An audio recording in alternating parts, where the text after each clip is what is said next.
Today on A Commonly Good MTG, it's the top 5 favorite decks of February 2025. Today's the day that we look back upon the entire month of February, pick out our 5 favorite decks, and showcase them here so we can give props to the people that created them.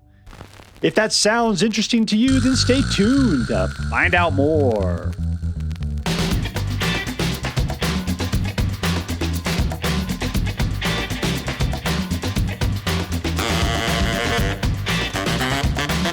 Hello and welcome to Uncommonly Good MTG.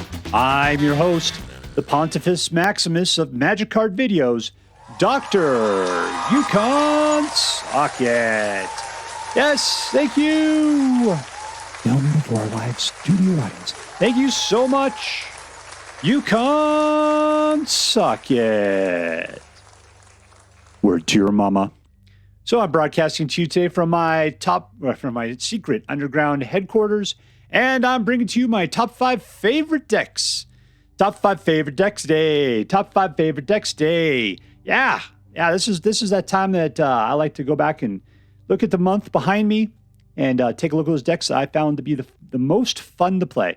Not necessarily the most competitive. I'm looking at the most fun. The ones that I just enjoy playing, I don't care. I'll get out there. Now, obviously, there's going to be a certain amount of fun in them. And then one of the things I like to do is call out the people who built the decks, because it's usually not me. And so that way that they get extra props for doing such a good job of putting together such a great deck. All right, so what makes a favorite deck? Let's see. Number one, it has to have a fairly good chance of winning. That would be one of the things. Number 2, that it has to involve cards that I find interesting, or at least that it has synergy between the cards that I find interesting. And a lot of times I'll just go for number 3, that it has a nice explosive end to it. You know, like you're building, you're doing some stuff, and then bam, you're doing like whatever, 10 or 15 or 20 points of damage. That's always really good too. All right, so that's it. Let's take a look at our decks. Let's start off with the first deck. What is it?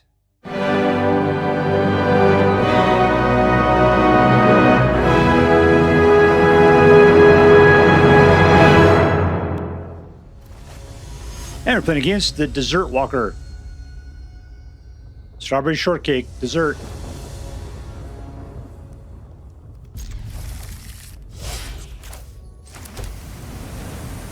All right, this boy here has got the ward on him. That's going to make us be able to do so much straight off the bat here. All right, Beastie, let's shut you up. There we go. What do we do here? Whenever an enchantment enters, control enters, that's a dude. Let's just throw on the armor.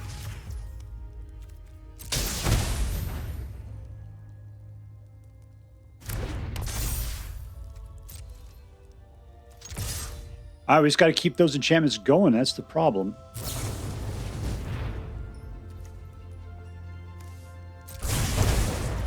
I mean, do I just want to get him going? I do.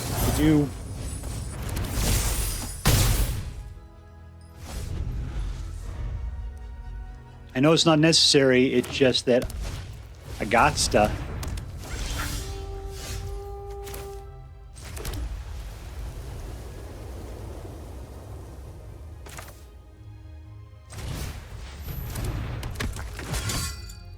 All right, Shield Mage Rescue, that's fine. I don't necessarily need it right now. Let's just pump this guy out.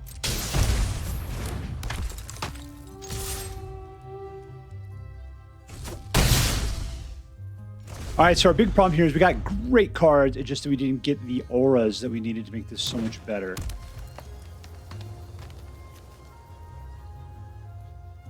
How much is that going to cost me?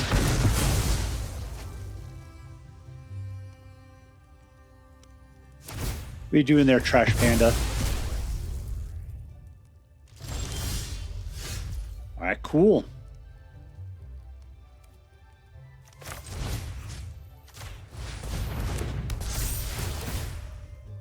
Yoink. And we win. Second Sucker Fish. Socket.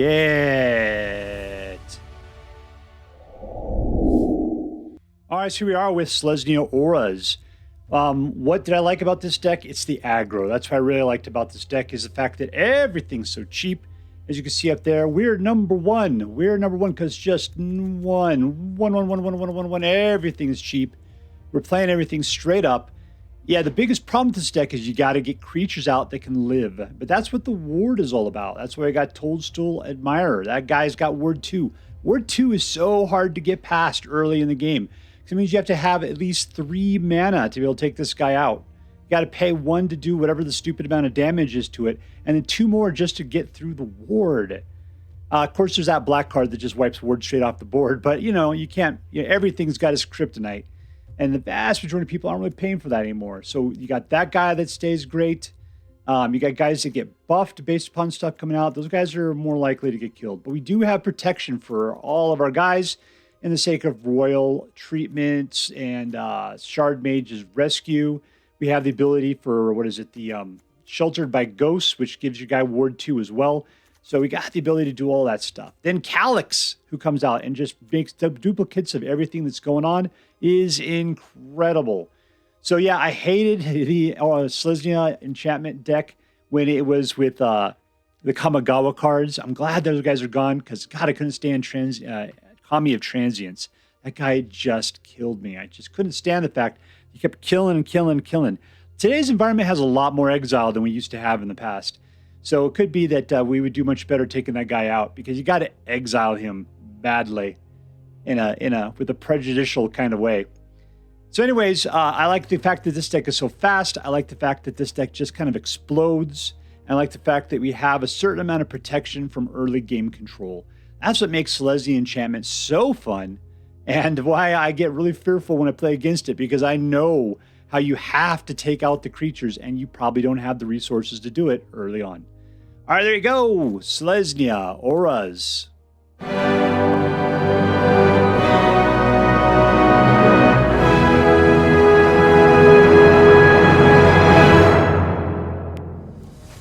All right, playing against Forcadia.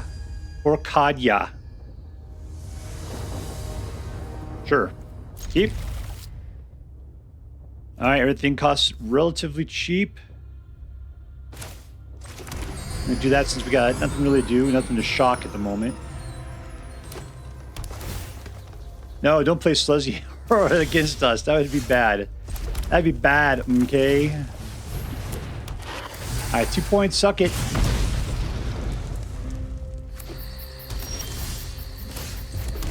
All right, it's all control after this.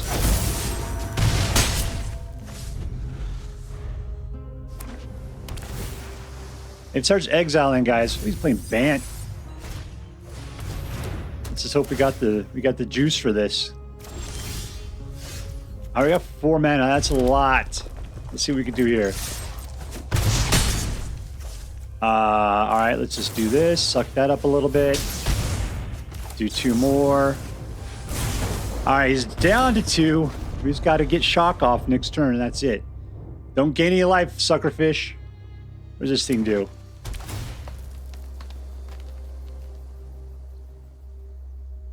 You can't kill. I know. We just totally tore this guy a new one. Victory! All right, so we are with Boros Burn. Burn, baby, burn. Yeah. This was glorious. I mean, this makes my inner aggro feel so good. The question is, why is this Boros, right? It's because we got Boros Charm, which is very helpful. You can do a lot of cool things with it, and Lightning Helix. That's it. Other than that, we're just mono-redding it like crazy. So we got just enough life gain probably to screw over another mono-red guy. Because the problem is in a good mirror match between mono-red and mono-red, which is top of the meta at this moment. The deal is that whoever goes first wins. But if you can gain life, you can probably tip the scales back in your direction. And that's what Boros Charm. Let's see what that does here. Target is done shot, indestructible, 4 damage. Nope, that's not going to help you out. But it's Lightning Helix with life gain. That's probably the only card right there, all 4 of them, that are going to tip it back in your direction, because that potential for 12 more life is more than what they can handle, provided you can keep up the same level of aggro aggression that you could otherwise. And you can. Everything's super cheap. Everything's super fast. And there's a certain grindiness to the pinging of things that are going on. Hired Claw, Screaming Nemesis, You know, this guy's unblockable. It's all very good. This guy comes out, does 2 directly. So we've got a nice collection of just guaranteed damage, some hasty guys, and a little bit of life gain.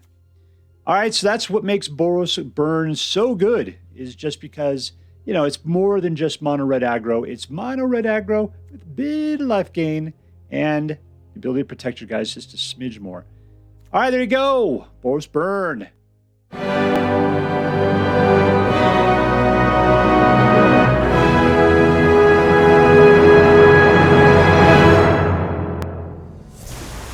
I play against CarlySarai.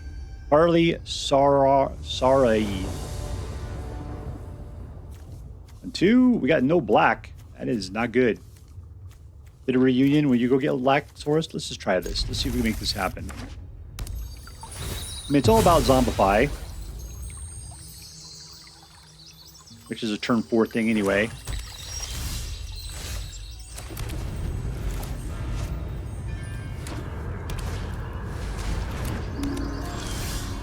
All right, 2 bit reunion. Let's do a Tolly. We got to pick up a black along the way here, and hopefully we'll get... There we go.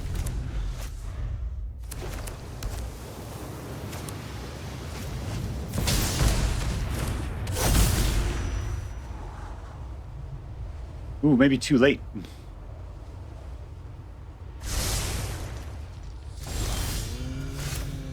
All right. 3 bit reunion again.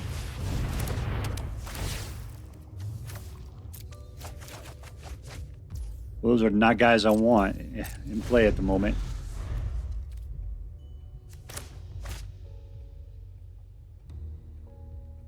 Yeah, I'd like these guys to be in the graveyard. That'd be fantastic, but we don't really have the ability to do that. We can discard a card this way and run the mana out.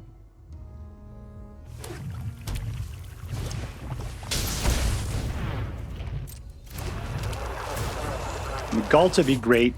We have Gishath back here.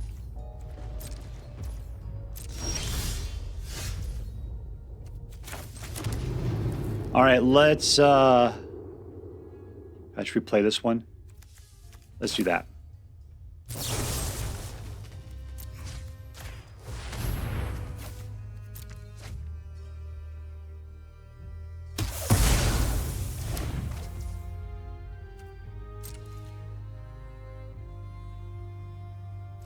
Well, I just took, that was it. Okay, so I'm trying to calculate here. The deals I'll have 5 mana, which will leave me with the ability to trigger a bit of a reunion, which means I'll be able to have haste for the guy that I get out. I'll be able to get them all out, which means I'll be able to pull out. Hopefully he doesn't rip apart my graveyard. That would be bad. He's light on mana. He's got, what, 3 at the moment? All right, cool. There's a guy.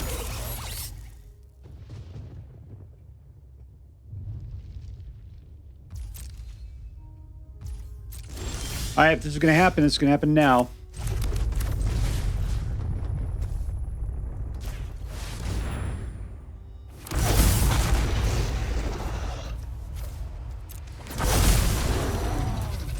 Wonder Twin Power, activate. And we win! Suck it! Victory! All right, so here we are with 4-color dinosaurs. Why is this deck so fun? It's zombified. It's a zombified deck is what it is. But then we start, because the thing with zombified decks is it's the same stupid stuff over and over again. It's just like, okay, well, I'm playing black, so therefore I'm going to play a bunch of black cards that say discard a card to get some ability because I need to be discarding stuff out of my hands and put it into the graveyard. That's great, right? Yeah, usually you mix red in there because you got a lot of other discard cards to get good stuff out of the discard as well. Between the two of them, they love that kind of stuff together. And then after that, you can play whatever colors you want. It doesn't matter because Zombified does not care about colors and you can do whatever you want. So you start picking other stuff. In this case, we picked, I'm going to pull, whatever's in my hand out into the battlefield, or I'm going to start going through everybody else's libraries and pulling stuff out and putting more dudes out. So the level of discover in this deck and the level of just getting tremendous other, like you bring out, Marky Mark, you bring out the Funky Bunch. That's what this deck is all about. So, yeah, I guess, what does Gazath do? When he deals combat damage, reveal that much player from the top of your library, put dynamical creatures out. So that's that. He's got haste. This guy says, bring them all from your hand, man. Bring them all out. I'm the Marky Mark of the dinosaur bunch here. He's got, what is it? Exile. Each player exiles to the top till they get to a non-land card. You get whatever those from each person. This guy discovers 5. This guy puts out bebes and gives everybody haste and all this great stuff. So yeah, we're just loaded with awesome dinosaurness in this particular deck. Yep, that's it. So even though this is top heavy, I mean, look at that. This is like, what is that? 6 and above, and it's just all of it. It's really about growing. So is this deck going to do great against an aggro deck? Probably not. Do we have a bunch of control in here? Not really. It's really just, just a tiny bit of control, right? That is it. Other than that, we're kind of screwed. Virtue Persistence helps out with a little bit of control. So I don't see this as being much on the aggro front. You're not seeing this thing climbing the ladder, but there is so much fun when you just go nuclear on people. All right, so there we go. 4 color dinosaurs. All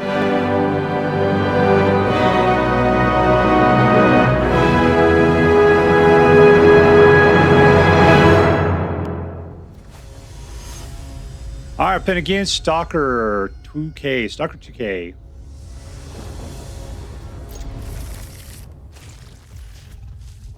All right, let's give him a shot to the singleton right in the face. There you go, tiny bones.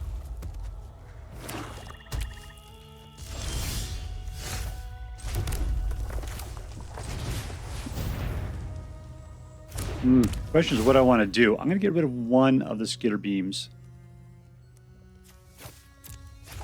Oh, we got another skitter beam. All right. Boy, this deck really wants me to play skitter beam, but they cost a minimum of 5.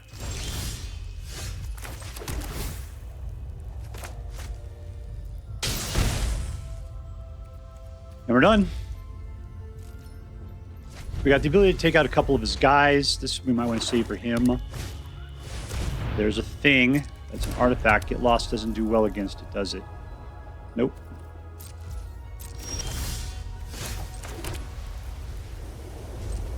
Okay, next turn we can start skitter beaming.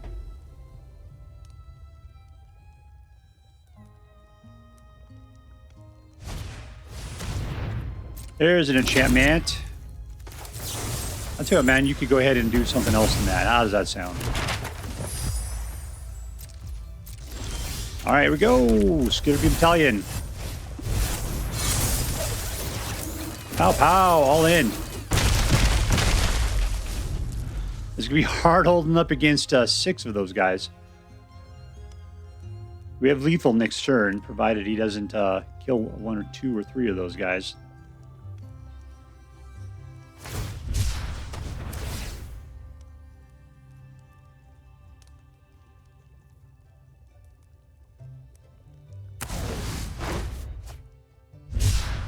I still have PTSD from that cycle noise back when the cycle deck was all the rage.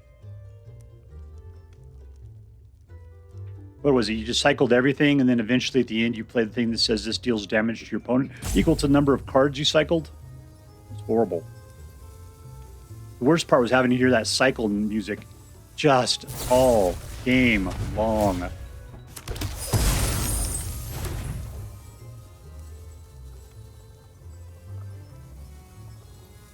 Shoo, shoo, shoo, shoo. There we go. This will be 10.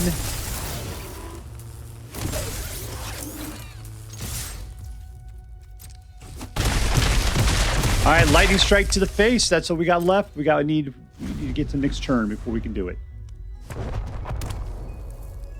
I don't think he's gonna be able to get himself life. He's playing mono black. That usually isn't much fun gaining life. He's gonna wipe us all out. Oh no! And that would be devastating normally.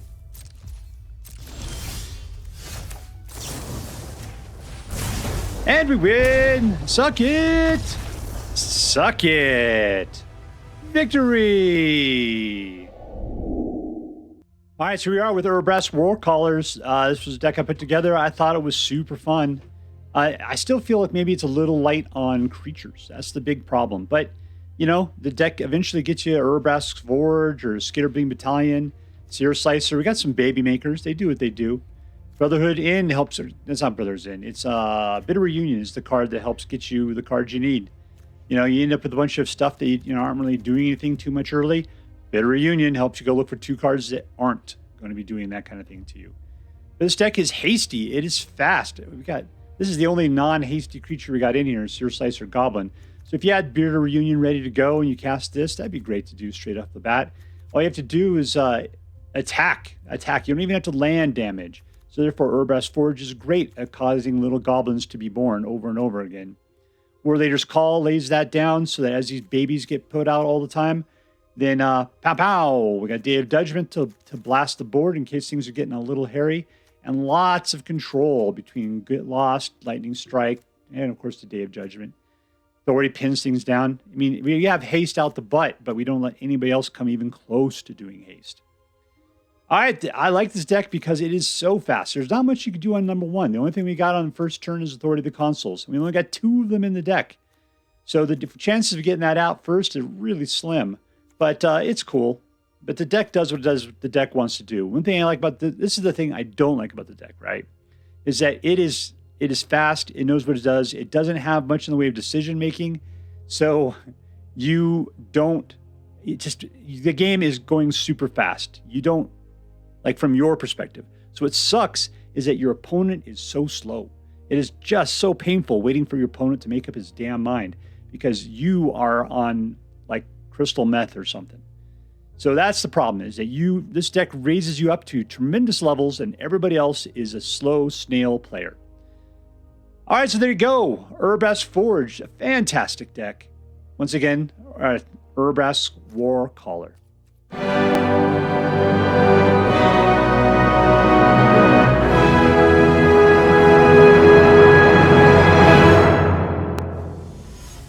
I'm playing against Metalhead 92.99.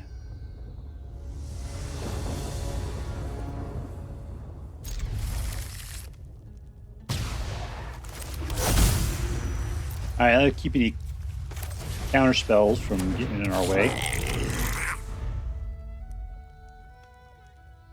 Let's turn off Robot Supreme there.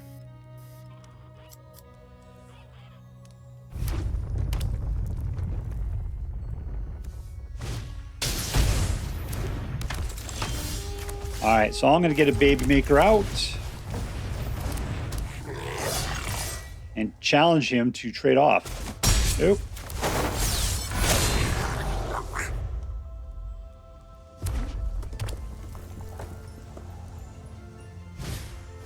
We need to get some Lords out is what we need. We need Dropkick Hero.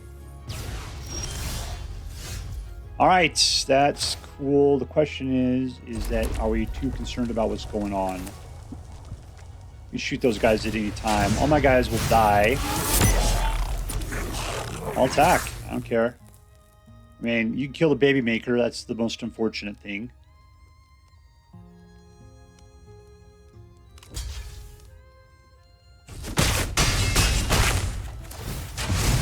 He's playing very defensively. He doesn't want his guys to die.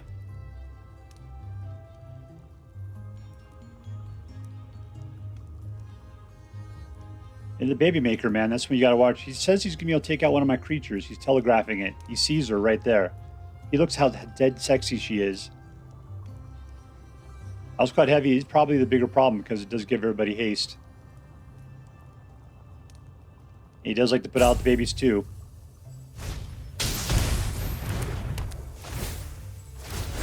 Alright, that's going to take a lot to plow through, though. I thought I was going to do better. Alright, we're still taking that guy out. There's a 3, though. I'll have to sacrifice somebody. I got some babies. They're looking to sacrifice for the common good.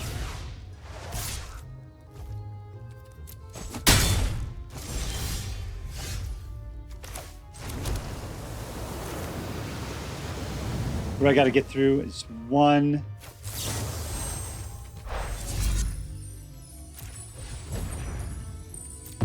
Pay for 2 more. Blow out through the ward. Yes. Auto pay. File that away. Yeah, I don't really need that. That was a mistake. Bring him back. Everybody's got haste and all in. These guys are not legendary. That is fantastic. And we win! Suck it, sucker fish! Suck it! Alright, so we are with the Howl Squad. Goblin Tribal. Man, you know, this is glorious. Glorious deck. Take a look at that. I mean, look at that curve down right there. Everything is very cheap. This is super aggro. What I love is I love mono red aggro. I love mono red aggro, but I don't like playing the stupid mouse deck. I didn't really like the mouse thematically. They're just cool, and they've been the thing for a while ever since whatever the name of that set is. I can't even remember the name. It's not Everbloom. Bloom something, right? Anyways, so we got goblins back again, and this deck focuses heavily on goblins. Mono red goblins is always a joy to play with, except for when they're being played way too heavily, and they're not. And I like the fact that the Howl Squad heavy gives everybody haste, so all your dudes that come out are able to do something. We got lords out there with the dropkick bombers, giving you guys +1/+1. We got baby makers out there between the heavy and the Seer Slayer goblins. We got another lord right there. I mean, it's just a glorious time to be had by all. So, and then we have just enough control between Torch the Tower and Witchstalker's Frenzy. Now, Witchstalker's Frenzy, the only problem with that is it just doesn't quite seem goblin-y enough. I kind of wish, I mean, it looks very, whatever it is, Witcher, right? The Witcher. But, and this guy's not a goblin either. But Cavernous Souls, totally belongs in here because that keeps your guys from being countered by stupid blue decks. Stupid blue decks in your face. All right, so anyways, yeah, this is just a joy to play. I just love it so much. It's fast, it's aggressive, it's thematic, it's goblins. Yeah, that's why it is so glorious. All right, so there we go. The Howl Squad. All right, so here we are with my top 5 favorite decks. And what are they? There's Selesnya Auras, which I picked up from just generic Aether Hub. Boros Burn from the MTGA Assistant Meta, technically the same place. 4-color Dinosaurs came from Untapped GG with no attribution to anybody in particular. Urabrask Wallcallers, which was of my own creation. And lastly, the Howl Squad by T. Stokes. I think my favorite part there was T. Stokes coming back from his sabbatical and actually starting to put out decks again. You know, he seemed to really, for as much as Aether Drift is a deck that people say sucks, T. Stokes has done a good job of bringing back some decks using Aether Drift cards that I think have been pretty fantastic. So that's saying you just got to find people that put out decks you really like and just stick with them because those guys know what you like. You know, birds of a feather flock together, all that kind of stuff. T. Stokes has hit out of the park pretty much consistently since he's been back. I've liked pretty much everything he's done. I've focused on him big time with my videos so far. But yeah, one of his decks made it for this list in February. Urabrask Wallcaller, it's just me, man. The reason why Urabrask Forge is in there, absolutely. Skitterbeam Battalion, absolutely. War Lord Leader's Call, yeah, you know, I wouldn't say that's my hallmark, but it's a B tier card for me. I love mixing it with little tiny dudes, especially guys with haste. It just feels so good to give everybody, you know, the +1/+1, and they deal damage when they come into play. Just such an incredible feeling. But for some reason, I always find it hard to play that card because it feels almost like a waste. The good thing is if you can get, like, you know, your baby makers out first, then, you know, they're already attributing to the mix without you having to pay to it. So when you get Urabrask Forge out, they'll put out the babies, which cause the damage to occur. You know, it's great. So that's what we got. Urabrask Forge for here and Seer Sard, all that kind of good stuff. 4-color Dinosaurs, man, I love Dinosaurs. I think Dinosaurs is a great deck. But the problem is that they became so stale so fast because it was the same stupid dinosaurs being played consistently. What's nice about 4-color Dinosaurs being able to play Dinosaurs again, this time the whole setup to it is something completely different. So really, it's just a dinosaur deck with all the awesomest dinosaurs in there, with none of the entry dinosaurs. And you're working more on Zombify. Boros Burn is cool just because it's mono red with just a slight variation of Boros in there to help you really burn those guys out without the focus on the mouse guys. So that's cool. And Selesnya Auras, I always hated the Selesnya Aura deck from Kamigawa, but lo and behold, you know, This one's not with the Kamigawa stuff, and we're playing it. And it's cool. It's a great deck to play. I hate playing against it because there's almost nothing you can do. It is, as I think I said in the title for it, it is inevitable. The creatures have so much protection. It's hard to peel through that lair. And, it's only until you have later on in the game that you have the cards to be able to just wipe that stuff out. And I can tell you by that point, the game is usually over. So, yeah, these are all very fast decks. They've got incredible amounts of explosiveness to it. And Howl Squad is just wonderful. All right, so there you go. These are my 5 favorite decks from February 2025. If you decide to play with any of these decks, I hope that you have as much fun with them as I did. All right, that's all for now.